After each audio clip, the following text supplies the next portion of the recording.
Merkel Media. What does the goddamn line say, Tony? Then what?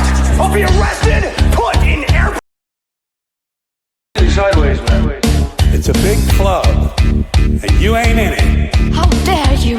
Mr. Speaker, the President of the United States. I'm Chris Hansen with Dave on NBC. Jack Marius Tack Theratrix. Hi, I'm Spartacus. Jackson, Sacramento, he, him. Steven Seagal. Sex offender guy. I'm Keith Morris. This is Muammar Gaddafi. I'm Rick James, bitch. Sorting through the lies. The hijacker's passport was found blocks from the $3 trillion in transactions. And uncovering the centuries-long plan for world. Let's talk about Chinese people. Have you ever been in a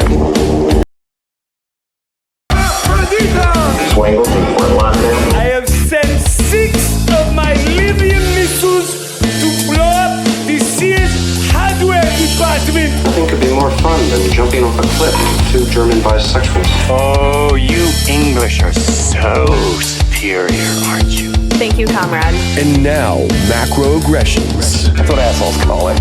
With your host, Buddy, I don't know who you are, but you're about to get chlamydia. Charlie Robinson. Hey, Whitey, where's your hat? You want to drop the blame on Charlie and say it's all Charlie's fault. He was a retard. I get some goddamn diuretic.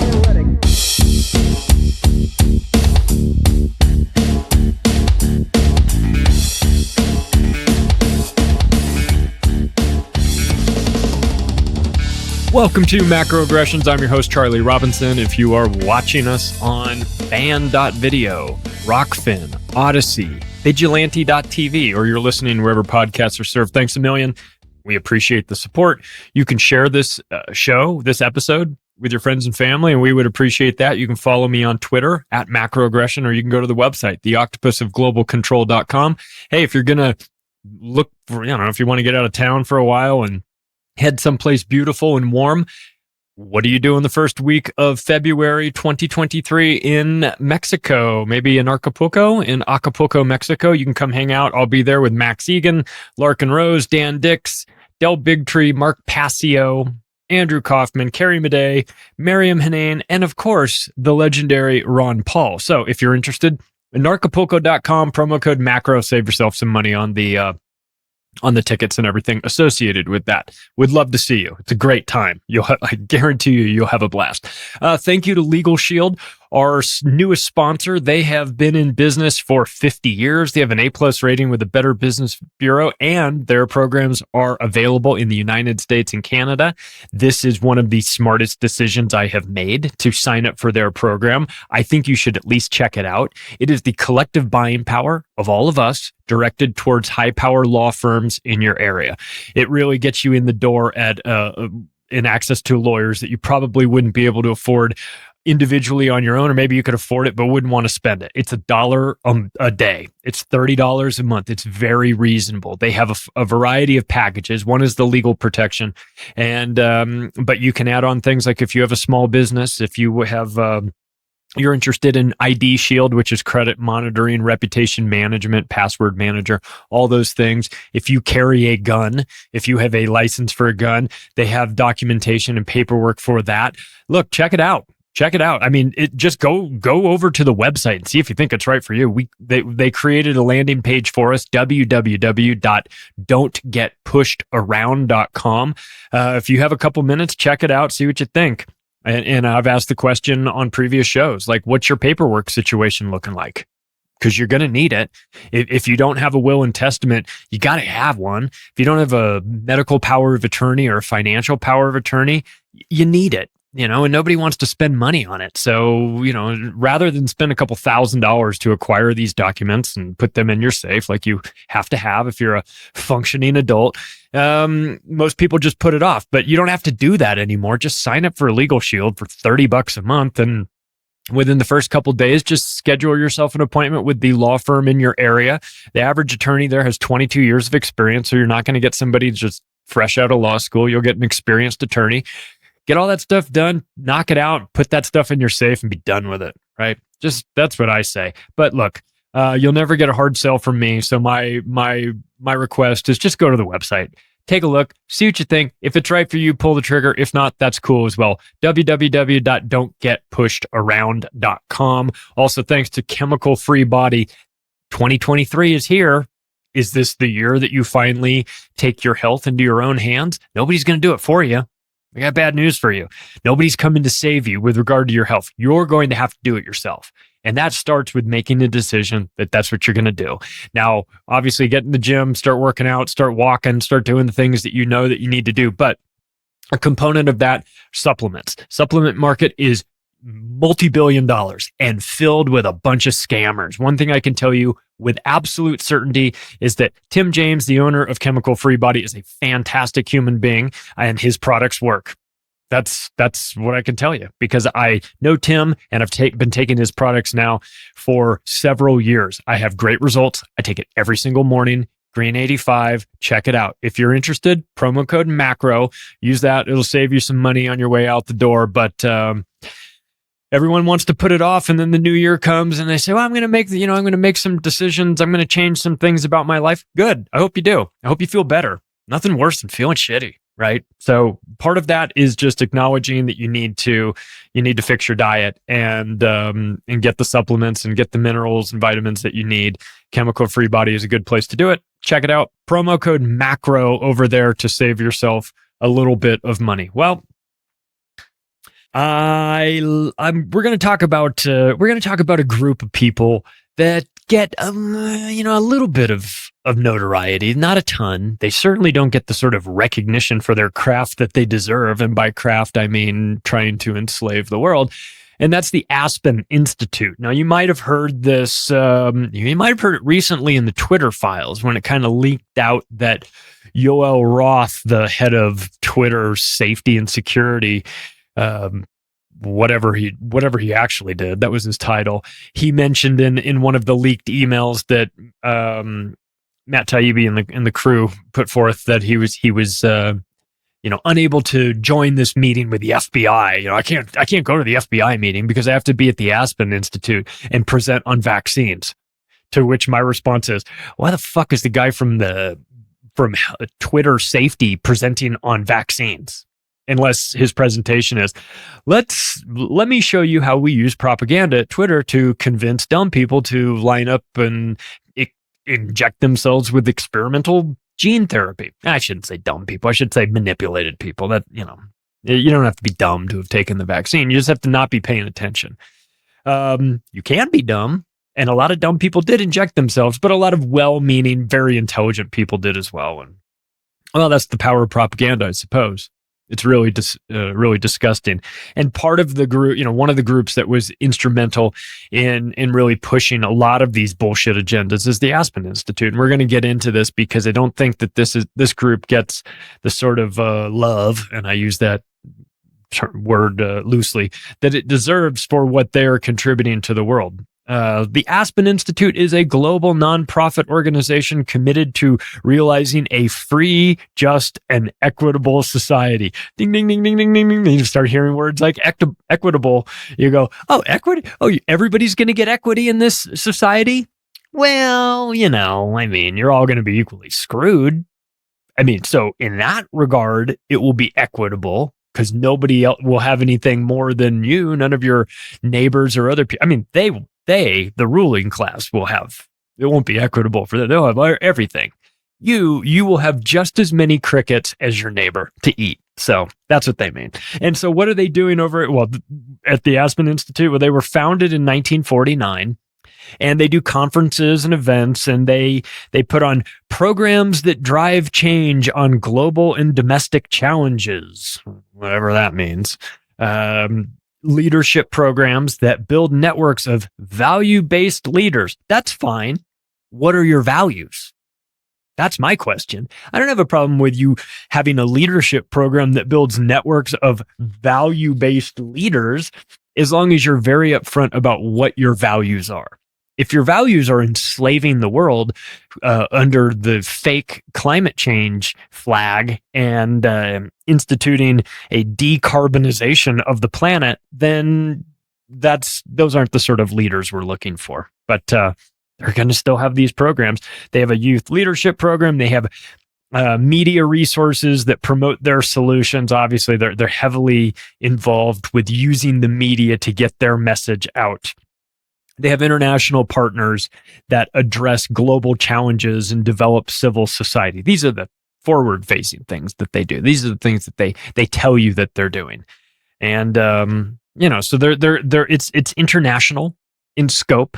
It's Aspen Institute. Aspen, Colorado is where it started. It is actually headquartered in Washington, D.C., the heart of the beast. And I have an Alex Jonesian style level of notes for this one that I will be getting into. Aspen, Washington, D.C., Germany, France, Romania. They're located in all these countries: Japan, Spain, Mexico, Central Europe. And of course, the most important country to put the Aspen Institute, Ukraine, because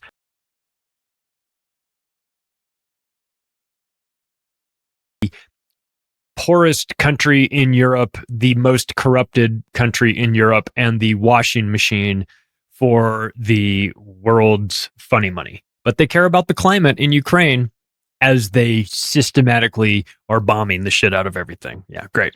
So what is this group doing? Well, they are sitting on $310 million that they have, as this is as of 2019. A lot of bake sales to raise that much money. Oh, of course, I'm just kidding about that. They don't have bake sales to get the money. They get it from their friends at the Carnegie Foundation and the Rockefeller Brothers Fund and the Ford Foundation and, wait for it, of course, the Bill and Melinda Gates Foundation. Yes, of course. Wherever you find globalist scumbags, you will find Bill and Melinda Gates handing out cookies and candy like it's Halloween. Bloomberg Philanthropies is involved too, because if you know one thing about the world, it's that Mike Bloomberg, that little elf, is really big on philanthropies, as he's enslaving the world with the things that he does. The board of trustees comes from sort of a hodgepodge of government, business, and academia. And they're also, besides taking money from some of the worst charities out there, big time air quotes when I use the terms charities when talking about Carnegie Corporation, Rockefeller Brothers Fund, Ford Foundation, Gates Foundation. But in addition to those sources of revenue and excluding the bake sale, and the United Arab Emirates as well. And when I think of going back to their mission statement, the Aspen Institute is a global nonprofit organization committed to realizing a free, just, and equitable society. Now, when I think free, just, and equitable societies, I often think of Saudi Arabia and the United Arab Emirates. I mean, executing people right on the cutting edge of free, just, and equitable society. I mean, But are you surprised, really? I mean, are you? Of course not. Of course not. So who is in charge of this band of merry maniacs? Well, I'll tell you who used to be in charge. It was Walter Isaacson. Are you familiar with that name? I'll tell you, his name first rang a bell to me when he was the author of the Steve Jobs biography. And he conducted like 40 interviews over like a 2-year period with Steve Jobs, and then wound up writing this book. And it came out like right after Steve Jobs died, which according to the WikiLeaks files, who've never had to retract a statement, and I've seen the document, Steve Jobs died in fact of AIDS and not of liver failure or whatever it was that got him. Prostate cancer, I think. Yeah, I saw the WikiLeaks release. Have you looked through that file before? Have you looked at all the stuff in there? Yeah, you get the letter from Steve Jobs' doctors informing him that he has HIV. Yeah, that's crazy. So anyway, that's how I found out about Walter Isaacson. I just assumed he was like a writer, ghostwriter. I don't know. I mean, he's writing Steve Jobs' biography. He has to be connected in somehow, but fuck, I don't know. Maybe he just worked at Wired magazine. That's what I'm thinking. No. You dig into this guy, and what you find is he is deep state to his core. And this is the guy that was running the Aspen Institute. So what was he doing prior to? So when did he run the Aspen Institute? Well, that was from 2003 to 2018. What was he doing prior to 2003? Oh, well, funny. Thank you for asking. What he was doing was he was the CEO of CNN, but he wasn't the CEO of CNN for like 10 or 15 years, like they normally are. He was the CEO of CNN for only 2 years. Would you like to take a wild guess when he started? He started 2 months before 9/11. Do you know why? Because they needed somebody in there to control the flow of information. And he left 2 years after that, and in 2003 to go to work for the Aspen Institute. So he also wrote a book about Kissinger, so you know he's a good guy. Just kidding. And sort of a little known fact, or I guess I should say it was an unknown fact to me. I haven't heard this talked about too much, but in a, I guess, surprising sort of turn of events, he was in charge of overseeing the recovery spending after Hurricane Katrina hit New Orleans. And you know how well that went, as money just disappeared left, right, and center. I'm not saying that Walter Isaacson was stealing money. I'm just saying that if Walter Isaacson was in charge of the recovery spending after Katrina, he would at least know who was stealing the money, because it didn't go to New Orleans. I was just there a couple months ago, and it's still a shithole. Okay.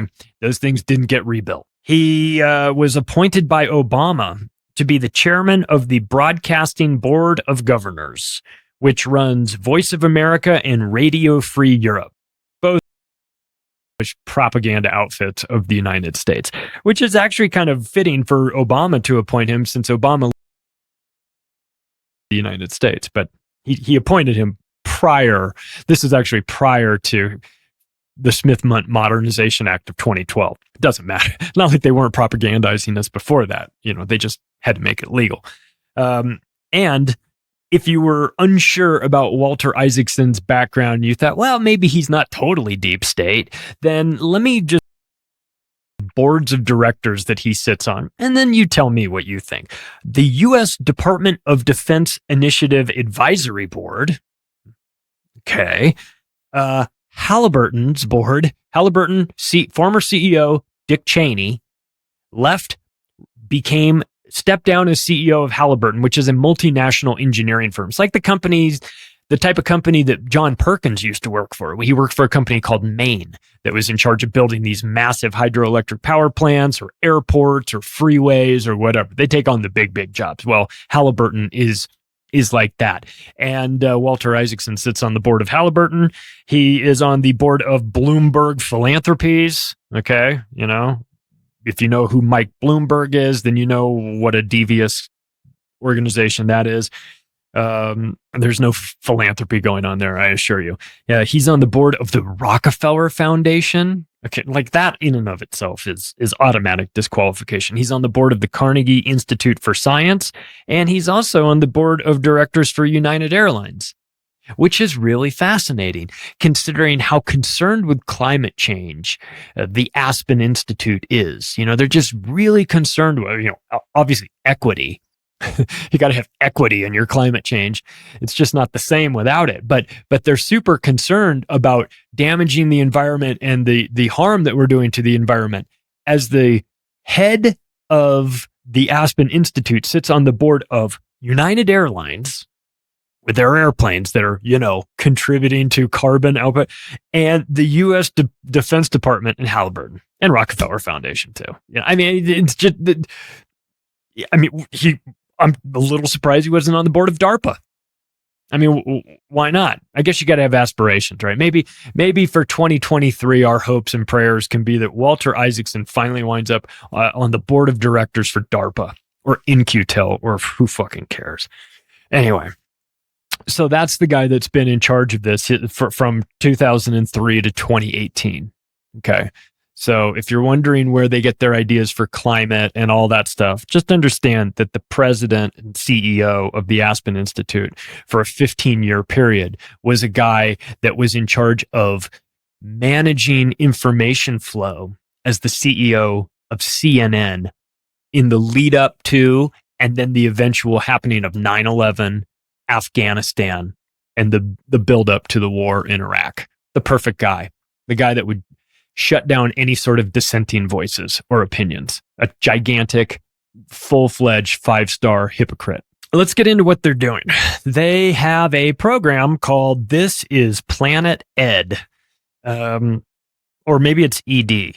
This is Planet Erectile Dysfunction. Either way, works for me. It's propaganda targeted at kids and an initiative of the Energy and Environment Program that is a theme running through the Aspen Institute.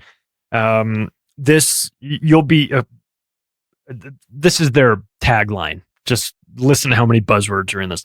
We believe children and youth will lead the fight against climate change and to advance a more sustainable, resilient, and equitable future. Whenever you hear equitable or stakeholder, these are ESG, global communism buzzwords. It doesn't mean what you think it's going to mean. It doesn't mean you're going to get stock equity in this company. It means that you're going to all equally be fucked. That's what it means. Nobody's going to rise up because you're all going to be equal. And then, the assumption for a lot of people is, we're going to be equally well off. It's like, you're going to be equal something.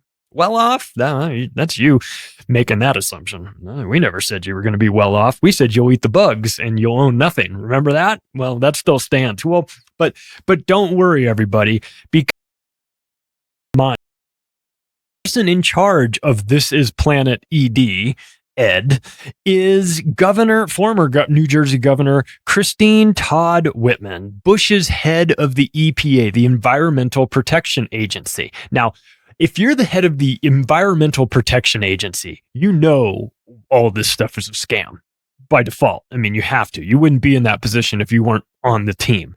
If you're the head of George W. Bush's EPA, well, then you had a different mission. And you might recognize Governor Christine Todd Whitman's name as the lady who told the world that Ground Zero was absolutely, positively safe for workers to start the cleanup. And then what happened? A lot of them came down with cancers, lung diseases, radiation poisoning, all kinds of things because, they set off a nuke at Ground Zero, and that gives you a variety of diseases. But when there was controversy around that, when there were people that were saying, I don't think it's safe for these not first responders, but the cleanup crews that were running 24/7 down in lower Manhattan in the days and weeks and months, really, after 9/11, they were all given the green light. The EPA head said, everything is fine. You're going to be fine. Everything is fine. That was her. Everything was not fine. But she's been elevated now. Now she's in charge of propaganda targeting kids. What could possibly go wrong, right? So they go on to say, This is Planet Ed seeks to unlock the power of education as a force for climate action, climate solutions, and environmental justice. Oh, here we go again. I seem to remember doing an episode just a couple of months ago called the Environmental Justice League, where I talked about how if you see this term, you just bells and whistles and flashing red lights should be going off in your mind that says this is scam. These are terms that you use when you're talking about scams. Environmental justice. We're gonna get back at that goddamn sun. Those clouds haven't seen the last of us. I tell you, we're gonna get them. So what do they want? What is it? What is it? This lunatic Christine Todd Whitman, what does she want? The former governor of New Jersey? Well, she wants societal decarbonization by 2050. Let's just stop right here for a second. I'm no scientist, okay? I just play one on the podcast. But I do know this. I do know that trees and plants need carbon. They take carbon dioxide in, and they expel oxygen. It's a magical process. And we need them to continue to do that. they filter a lot of the pollutants and they are the lungs of our planet, right? The rainforests and the trees and the like. So when you start talking about getting rid of all the carbon in the atmosphere, then what you're really talking about is getting rid of all the plant life on the planet. And when you're talking about doing that, and that's your plan, that's genocide. Okay. So when you hear people talking about that like it's a good thing, you need to stop them and educate them on what this is. These people have been watching too much Fox News and CNN and MSNBC and BBC and all the wrong news channels if they think that decarbonization is the future and it's the way to save us all. I assure you, as they've said, or as we in the alternative media have said, the carbon that they wish to reduce is you. Okay.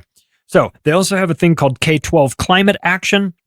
This is for local, state, and federal schools to support the education sector to mitigate, adapt, educate, and advance equity to address climate change. Again, fake buzzwords. Climate change is fake. Pollution is real. Climate change is fake. It's as fake as the science behind COVID. You can buy scientists as easily as you can buy politicians. They are bought and sold on the dark web every single day and in Washington, D.C. all the time. You want to have a environmental scientist make the chart show exactly what you need it to show in order to justify going to the government and asking for $100 billion to save the planet. You can make the models say whatever you want. Just look at Niall Ferguson and what he did. He makes models that say that mad million people. Okay. So you can make the numbers dance however you want them to dance. But these people are specifically doing that in order to create this carbon change. And it's a big grift and it's a big project and it's going to go on forever. You're going to hear about this till the day you die. They're going to be scaring you with climate change and too much carbon in the atmosphere and carbon credits and cow fart. Invisible scam. We've talked about this at length. If you are interested in more information about this, just go look back through some of my previous episodes. You can find, I did a really fun show with Sam Tripoli on Tinfoil Hat talking about the Paris Climate Accord and what a scam that whole thing. They're not going to use it. It doesn't mean that even though the science doesn't add up and the scientists are fake and compromised and bought off and everything, it doesn't mean that they're going to stop. Okay, so just expect more of this. And the problem that I have a variety of problems, but one of the bigger problems I have is the indoctrination of kids. They're creating climate anxiety, where a lot of people are saying, well, I don't want to have kids because then I'm going to just be adding to the burden on this planet. Or maybe I should medically assist in dying up in Canada. Maybe I should just kill myself to be better for the planet. I mean, they're not going to stop you. I got news for you. If you've come to that conclusion, they will welcome that. They want fewer people on the planet. They write about it, they talk about it, they make plans for this. That's what they want. So they're going to push this agenda. It's up to you to understand it. And of course, now it's up to you. If you have kids, you have to offset this indoctrination programming that they're going to be getting. They're going to be getting it in early years climate action, targeting 0 to 8-year-old kids. That's what they say. Then there's a higher education climate action. But this is an interesting one, an interesting component of what Aspen's doing. Higher education climate action, but it's focused only on 3 places. Black universities,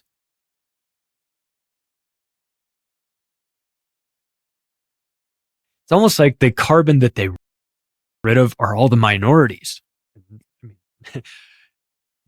Not according to Twitter, though. Twitter, you are the worst person in the world. Then they also have a subset, another program called Climate, and this one makes me irate. Climate Media for kids, they put the number 4 because they're cool and they're targeting kids. And so what is climate media for kids?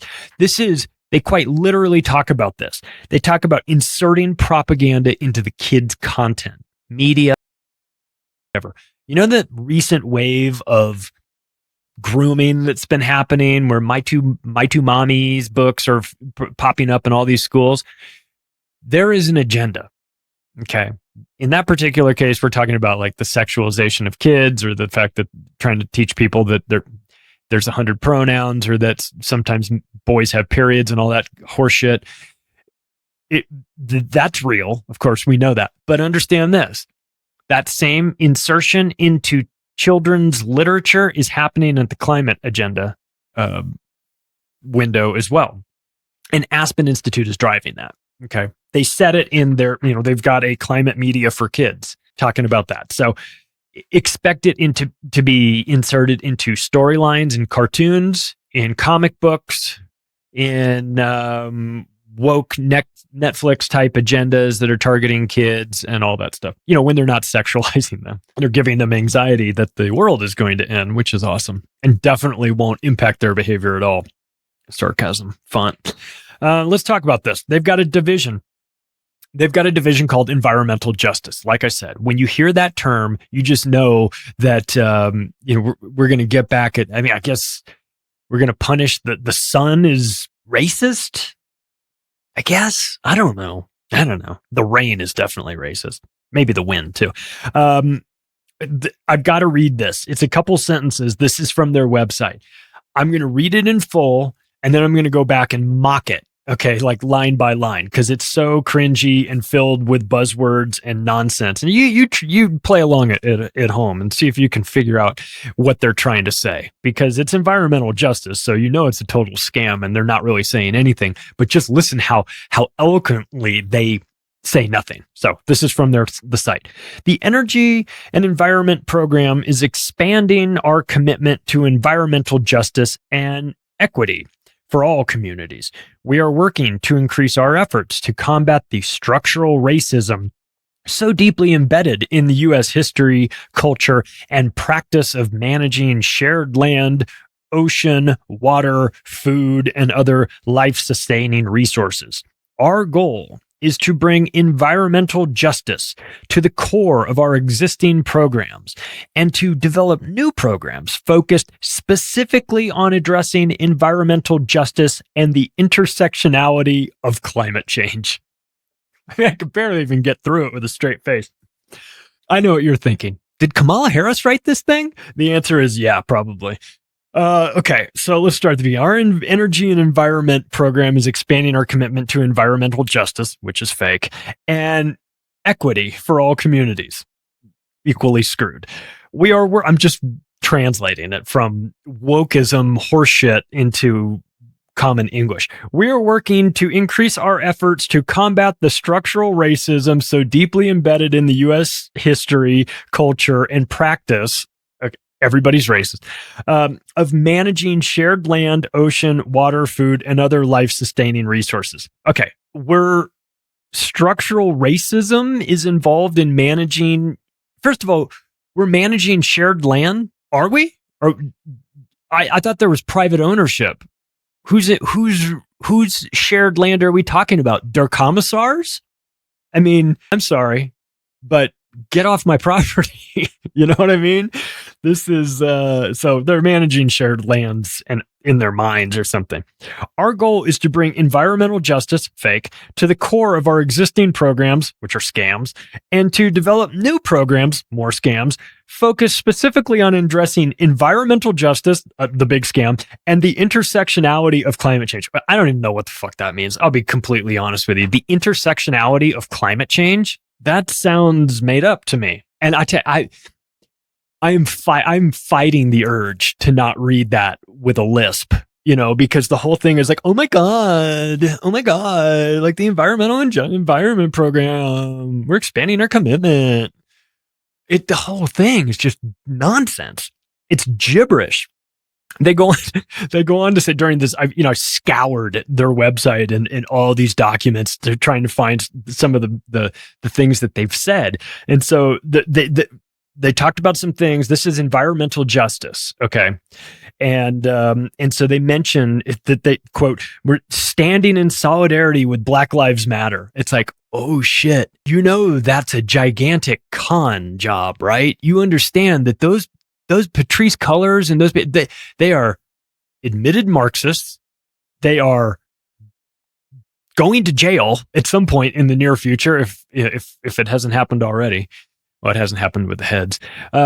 They were stealing money and buying a bunch of houses with it, and then people called them out on it. So then they said, "Well, you guys are racist against us because we're just trying to help the black community." It's like, no, we're calling you out because you're stealing all their money and buying mansions all over the place, and then getting development deals with Netflix, because nobody goes to prison for this. Nobody goes to prison for this sort of grift, because you're in the environmental justice grift, which is everybody who's black is innocent of everything, and you can't accuse them of anything, or else you're a white devil. And the environment is definitely racist. And on top of that, so they go on to say, here's this word again: teaching intersectionality and environmental justice in our classroom. That was written by the NAACP, which stands for the National Association for the Advancement of Colored People. Okay. A humongous grift in and of itself, which has been leading the black community in a gigantic circle for the last half a century, doing nothing except putting money in their pockets and stealing. Al Sharpton is a prime example of that grift. So they go on to say the National Black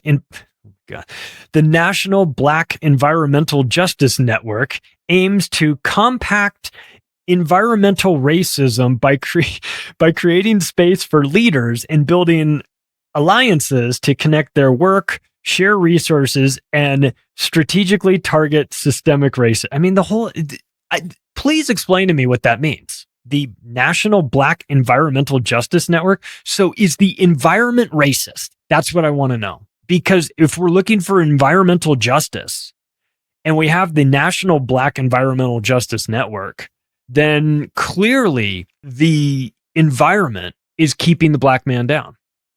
I mean, according to this, the NAACP is involved, but you know what it really is? This is what it is. It is a blending of two real prominent and successful grifts right now. You have the anti-racism grift with the climate change grift. Okay, it's perfect. I'm a little surprised that they haven't accused the environment of being racist towards non-binaries, because weather, because of clouds. It's so disconnected from reality and filled with buzzwords. If you go and look, if you really go and dig into what the environmental justice component of the Aspen Institute is, what you'll find is just buzzwords. You'll find those, and you'll find no real concrete evidence of what they're doing. So, but let's move on. I'm going to talk really, really fast about who is behind this group, or because that matters, and you want to know who's running it, just because at look, at their core, the people that are sitting on the board, the people that are running this operation as the CEO, I already mentioned Walter Isaacson and what he was up to. But let's take a look at the board. So the chairman of the board of the Aspen Institute is Margot Pritzker. Okay, are you familiar with the last name Pritzker? You should be. They've got one of them running Illinois, and you've got the other one. There's a bunch of them. There's a bunch of Pritzkers, and they're all worth like $2.5 billion each. And there's like a dozen of them, right? The family is super wealthy, and they own things like Hyatt hotel chain, and they used to own Transamerica Credit, and they own some banks, and they own some newspapers. And you know what they also own? Royal Caribbean Cruises. Do you know how? Well, we'll get to this in a second, but hold that thought and just keep that in the back of your mind. Royal Caribbean Cruises. It's just ironic. The brother of one of the Pritzkers. One of the Pritzker brothers who is now, I guess, one of the Pritzker sisters, is the leading financier of the trans movement. Okay. He was in the military for a long, long time, which is kind of weird when you've got billions of dollars. But anyway, he was sort of a high-ranking guy in the military, and then transitioned and became a woman like a couple I don't know, 10 years ago or so, and now has been the largest financial, backer of the transgender movement in America. So Margot, which is not Margot Pritzker, it's her siblings. I guess that's the best way. That's the most gender neutral way to put it, because it used to be her brother and now it's her sister, but whatever. But Margot Pritzker is only part of the Pritzker family, which is deeply involved in all sorts of agendas that are not very good. Also on this this board of trustees, we have Katie Couric, who's a journalist. Everybody loves Katie Couric, right? She hosted the Today Show, and after she'd get done at the Today Show, some night she'd go over to Jeffrey Epstein's house for dinner. Like, that happened quite a bit. They were friends. Of course, I'm sure that had nothing to do with the media keeping their mouth shut about what he was doing. Also, we have Cesar Conde, who is the chairman of NBC Universal, that NBC Universal News Group that runs NBC News, MSNBC, which stands for Microsoft NBC, and CNBC, which is the financial channel that they have. But very convenient to have on the board of directors of the Aspen Institute when you're pushing this fake climate equity horseshit, to have somebody that's going to be in charge of the media. Obviously, you had Walter Isaacson, who had been deeply involved in CNN and the cover-up squad there with 9/11, Afghanistan, and Iraq. And now you've also got someone on the board that's a high-ranking member who's actually the chairman of NBC Universal. Good guy to have, right? Then you've got John Doerr, Kleiner Perkins Caulfield Byers. Remember the episode I did about a year ago called The Creature from Sand Hill Road, talking about the venture capital companies that are operating in Menlo Park and Palo Alto. Well, he runs one of the biggest ones, Kleiner Perkins Caulfield Byers.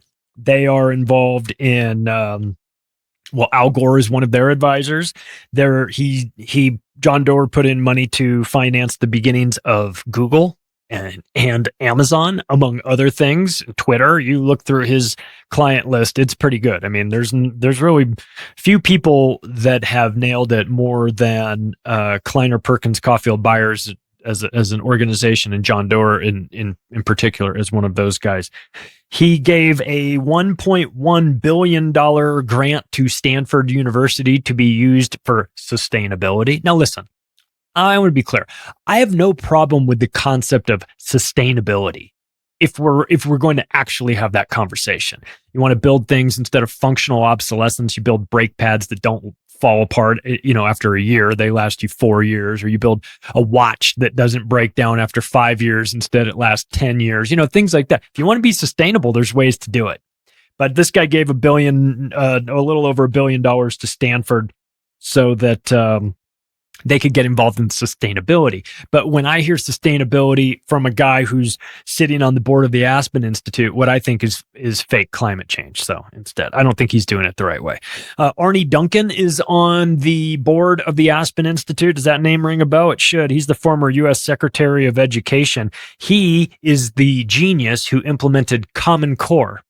So when your kids come home from school and don't know how to add, you can thank Arnie Duncan from that. But that should be no surprise to anybody, because Obama installed him as the chairman there. Common Core, of course, was financed by Bill and Melinda Gates. And Arnie Duncan, before becoming the Secretary of Education, he was the CEO of the Chicago Public Schools. And we all know how great they are, right? What a wonderful guy. Was the CEO of the school districts in New Mexico unavailable? Because they're 50th. After that, we can maybe go to Nevada. They're 49th on the list. Just incompetence being rewarded all over the place. The board also includes Michael Eisner, the former CEO of Disney. There's definitely nothing sketchy happening at Disney these days. Wink, wink. And a guy named James Manyika, Senior Vice President at Google Technology and Society. He is a member of Schmidt Futures, which is Eric Schmidt's venture capital firm. He is a member of the Trilateral Commission. He is a member of the Council on Foreign Relations. He is a fellow at DeepMind Artificial Intelligence, which is also owned by Google. So we've got the AI guy who sits on the board of the Trilateral Commission, who wants open borders, and runs Google's technology and society component, who's involved in international politics with the CFR. He's on the board as well. And not to be outdone, though, there's Carrie Walton Penner. You might recognize her as the new Broncos owner. Her family, her husband is her and her husband are the leading group behind buying that with a minority investment by Condoleezza Rice. We'll get to her later. Her name shows up in this as well. So this is a Walton Family Foundation. She's a Walton, obviously, thus the name Walton. So if anyone knows about equity, it's Walton, right? Because they were out there spreading their money. Oh, wait, never mind. And Jacqueline Novogratz. Now, for you crypto people out there, you're going, Novogratz, that name sounds familiar. Well, yeah, I'll get to that in a second here. But she's the vice chair and CEO of a company called Acumen. It's a global venture capital fund used to address global poverty. Funny that the super rich billionaire crowds are so concerned with global poverty. They're definitely not using that as a cover for depopulation or anything like that. I assure you. Her brother is Mike Novogratz, okay, who is a crypto venture capitalist. He's the head of Galaxy Digital Holdings. You might recognize him as the dipshit who tattooed a Luna wolf tattoo on his shoulder, only to have Luna and Terra go and evaporate and turn into dust and lose a bunch of his money. He's a member of the Federal Reserve Advisory Board, which is weird because he's a Bitcoin guy. So what's he doing? What's his play? Is he playing both sides of the fence here? I don't think he's a good guy in there advising the Federal Reserve to close their doors. I mean, that'd be great if he was, but I don't think he is. So anyway, my point is that Jacqueline Novogratz, who is on the board of directors for the Aspen Institute, also has a brother who's a crypto billionaire who's definitely not up to any shenanigans. She worked as a consultant for, this will set your mind at ease. She worked as a consultant for the World Bank and UNICEF in the country of Rwanda while they were having a civil war. Okay, again, I don't want to have to drag John Perkins back onto the show again to explain the role of the World Bank, but it's not good. And whenever there's conflict in a country, you will, I was talking to Berwick about this when he went to Somalia. He said he was there talking to his security force that he had to hire to go around. And they were watching all these private jets flying in just one after another into the airport in Mogadishu. And he was saying to the guy, what are all these private jets? Like, who is it? And they're like, oh, that's the World Bank. He's like, oh, shit. So if there's conflict and struggle, you can bet your ass that the World Bank is involved in it and more than likely part of the reason for it. She is Jacqueline Novogratz founded the Next Generation Leadership Program at the Rockefeller Foundation. That's wonderful. And she's a CFR member. Hillary Clinton, as Secretary of State, appointed her to the State Department's Foreign Advisory Policy Board. And her husband is the owner of TED Talks. So that's the board of directors for Aspen Institute. It is filled with, it's the bar from Star Wars. Basically rich, powerful maniacs, friends with Jeffrey Epstein, crypto billionaires, Walton family members, Michael Eisner, the guy that brought in Common Core, the guy that financed Google, the dude that works at Google, and a lady whose family is financing the trans agenda. I wonder what they talk about at those board meetings. It's got to be so fascinating. Let's move on to this. I mentioned I was going to it was going to come back to the talking about Royal Caribbean, and this is where I'm going to get into it. Another component that it's not a big one, but it's a component that the Aspen Institute has is something called the Shipping Decarbonization Initiative. They love initiatives, by the way. Everything's an initiative with them. I feel like George Carlin. You know, he's like, initiative, this, no. Yeah. So they call it COZEV, which is an acronym. They love acronyms. Goddamn acronyms. Cargo Owners for Zero Emission Vehicles. So what are they doing? They're trying to create green shipping corridors. The ships that go across the ocean, they want to create green corridors. So I guess they float magically on a above the water. I don't know. They're powered by rainbows and unicorn farts or something. I'm not really sure what they have in mind for this, but I'll tell you what will happen. It will disrupt this entire industry. It will cause a bunch of people to go out, a bunch of companies that are in the shipping business to go out of business because they fail to adapt to these new ridiculous policies. And then there will become consolidation in the shipping industry, which of course they will control or something like that.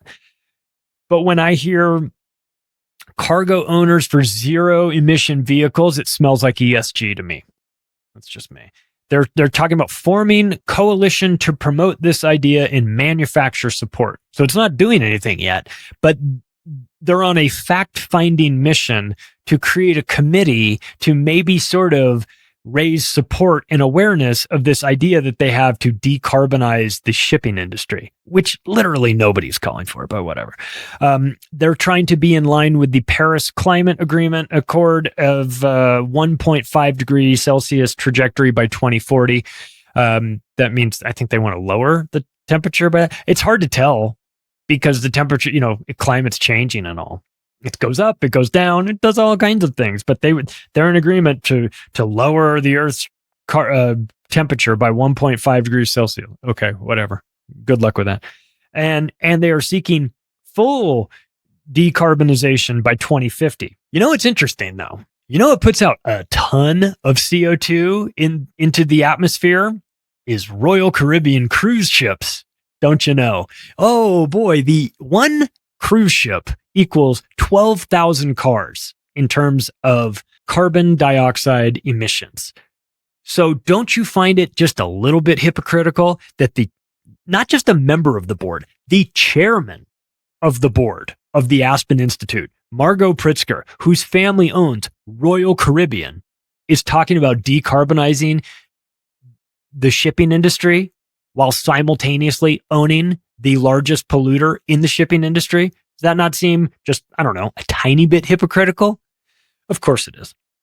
And that's because these people are scammers and scumbags and grifters, and this whole thing is not what it appears to be. But let's move on here. So the Aspen Institute's main interests, really what they want is they want a new generation of kids to grow up all freaked out about climate change, anthropogenic climate change. And I'm very specific about that, which means man-made climate change, not carbon released by volcanoes.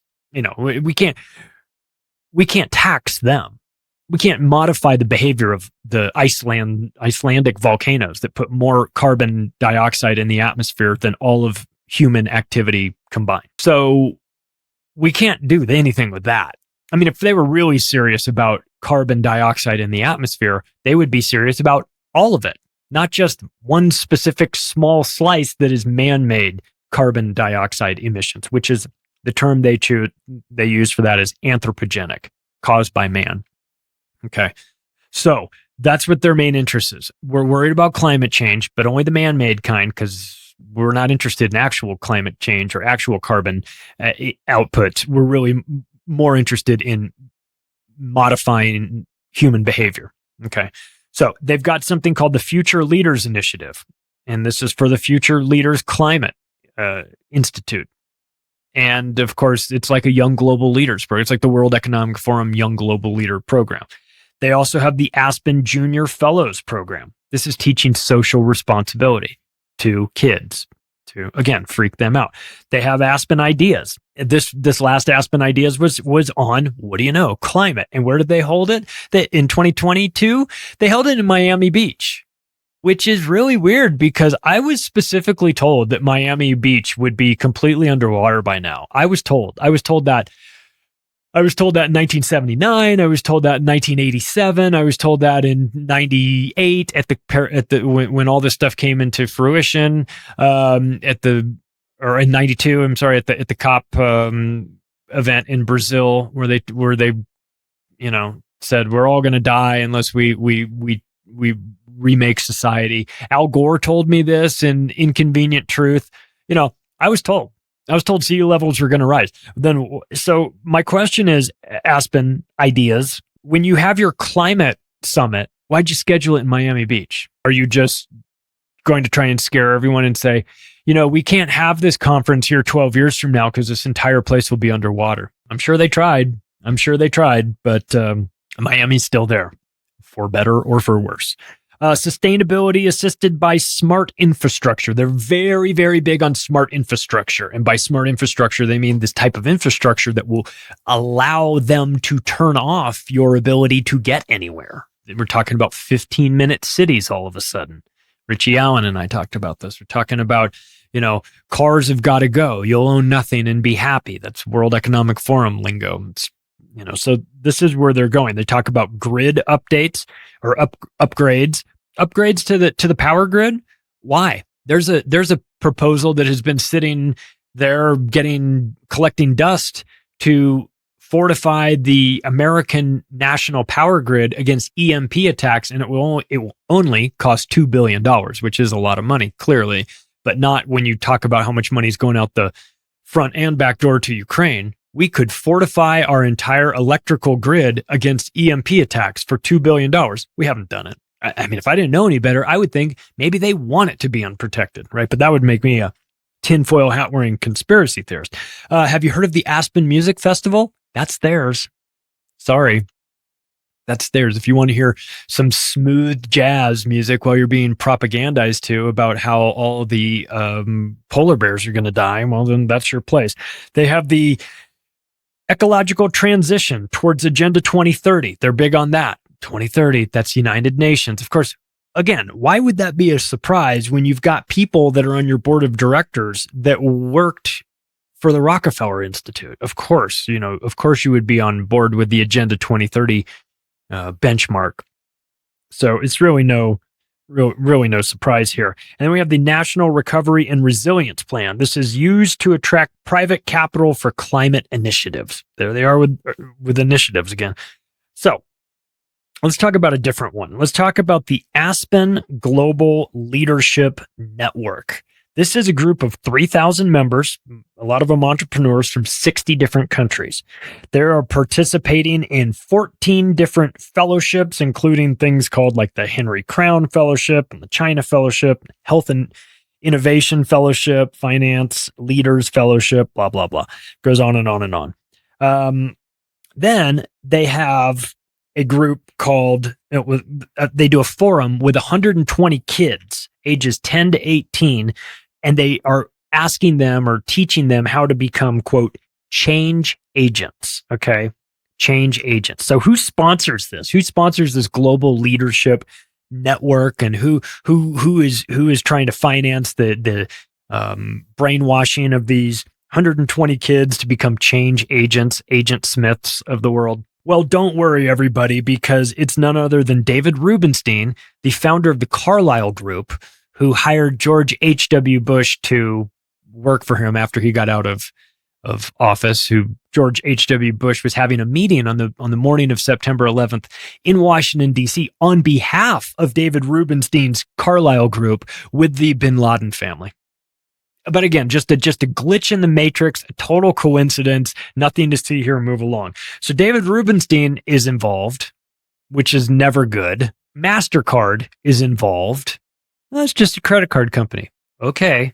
And Skoll Foundation, S-K-O-L-L. Jeffrey Skoll is one of like the former CEO of eBay, one of the largest, I think he cashed out a couple billion out of eBay, a lot of money. What do these three have in common? David Rubenstein of the Carlyle Group, MasterCard, and Skoll Foundation? Oh, well, just that they're all members of the World Economic Forum. So the World Economic Forum, again, is financing these projects. Their people are involved in financing these projects at the Aspen Global Leadership Network. So you're getting a new batch of not just World Economic Forum young global leader types that are going to go into politics. This is that version, but it's going into environmental stuff. So that's why it's important. That's why we need to pay attention to this. And then this one is Oh boy, this one is just, it's hilarious, I guess, but they also have a component called the Aspen Institute's Commission on Information Disorder.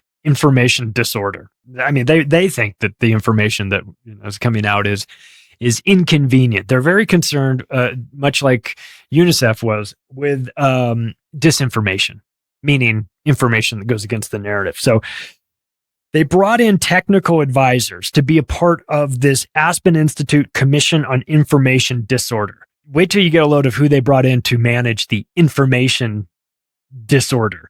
It's none other than a technical advisor from Johns Hopkins, which is, running constantly simulations on how they're going to kill us all. Nathan Gleicher of Facebook / the Obama White House, who is in charge of, content moderation over at Facebook. And Yoel Roth, the former trust and safety chief at Twitter, who's definitely not a pedophile, even though a bunch of his tweets on Twitter were definitely pedophile adjacent. So, there's that. And this group is very worried about the impact of, quote, conspiracy theories and radicalization on marginalized communities. There you go. Whenever you hear marginalized communities, there's some bullshit coming your way, and that's it. They're worried about conspiracy theories radicalizing the marginalized communities. That's their job, to radicalize the marginalized communities. How dare you? We're trying to lie to them about climate change, and here you are coming in with your inconvenient facts and all that. We have to put a stop to it. And the guy for the job is Yoel Roth, who Elon Musk said, get the fuck out of here. Yeah, that guy. Well, look, like I said, when you go through the Twitter files, Yoel Roth was brought in. He's in one of those messages saying, I can't make it today. I got to go to this Aspen Institute and do this presentation about vaccines. Really? You're doing a presentation about vaccines, but you are the trust and safety chief at Twitter. With all due respect, what the fuck do you know about vaccines? What are you coming on there to talk about? Shouldn't you be talking about trust and safety over at a social media platform? Of course, that's not how it works, right? And then we'll wrap up with this last component of the Aspen Institute, and that is the Aspen Strategy Group. This is based at the mothership in Washington, D.C. Their aim is to explore the preeminent foreign policy and national security challenges facing the United States, which is just a very vague way of saying, keep this deep state rolling. The Aspen Ministers Forum is always led by one of the worst human beings on the planet. That is Madeleine Albright, who, if you recall, when asked if the deaths of 500,000 Iraqi children were worth it, her response is, I think this is a tough question, but we think that it was worth it. So Madeleine Albright doesn't have a problem murdering 500,000 Iraqi children, but she's always the person who is in charge of the Aspen Strategy Group. She's the Aspen Ministers Forum. She's always the person that is brought in to speak. Just so you're aware of sort of what level of debauchery and villainy they're allowing into this organization. So who's running it? Well, you're not going to like the people that are running this group, but of course you also won't be surprised. Executive Director is Nicholas Burns. Now, that's a name that maybe doesn't jump out at you, but he is currently in the Biden administration, the U.S. ambassador to China. And, it's not like the Biden family has any sort of long-running business arrangements with China or anything. Wink, wink. But what did he do before that? Well, he was the ambassador to NATO, which is a terrorist organization. He is a member of Chatham House, which is no good. He is a member of the Trilateral Commission. He's not just a member of the Atlantic Council. He's on the board of the Atlantic Council. He's a member of the Council on Foreign Relations. He is a member of the Rockefeller's Brothers Fund. And he's also deeply involved, and this one makes me very uncomfortable. Given the what I've just mentioned, ambassador to China, ambassador to NATO, Chatham House, Trilateral, Atlantic Council, CFR, Rockefeller Brothers Fund, and Special Olympics. Am I going to have to dig into the Special Olympics? I don't want to have to do that.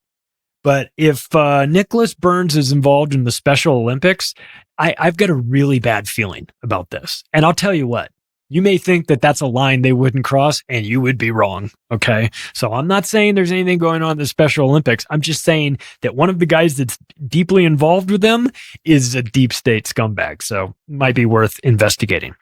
Additional members of the Aspen Strategy Group's board, or chair, I don't know how you define it, co-chair, a guy named Joseph Nye. Joseph Nye is the co-founder of the international relations theory of neoliberalism. So the idea of neoliberalism is this guy's baby. And so what the fuck? I've heard of neoliberalism. What does it mean? Best to be described as this: globalism, massive deregulation of everything, complete and utter free trade, NAFTA, which destroyed America, the North America Free Trade Agreement. It absolutely destroyed America, and that's what Ross Perot said, that what you'll hear is that giant sucking sound, which is all the jobs and factories being sucked out of this country and deposited in he said in Mexico, but they really wound up going to China, in factories that were owned by the Bush family. So neoliberalism is globalism, deregulation, free trade, NAFTA, and the repealing of Glass-Steagall, which of course gave us the unregulated Wall Street fiasco, which led to the collapse in 2008.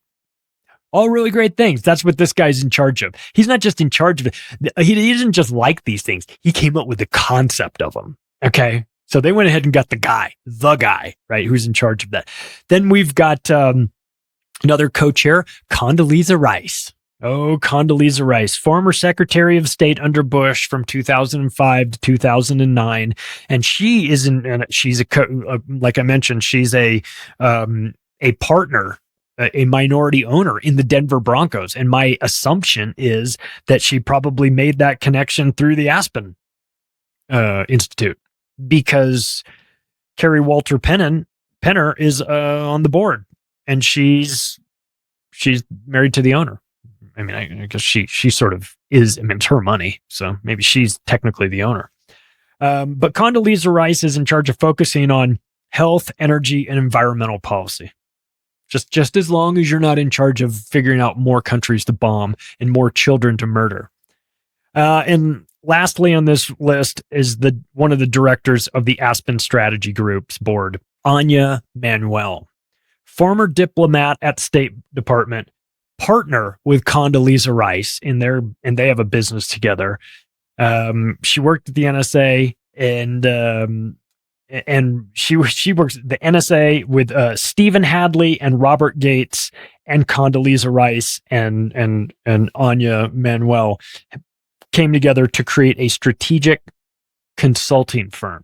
So these guys, Robert Gates was like the former Secretary of Defense, and this Anya Manuel has written a book. She's an author. Would you like to know the title of the book? Oh, you brace for this.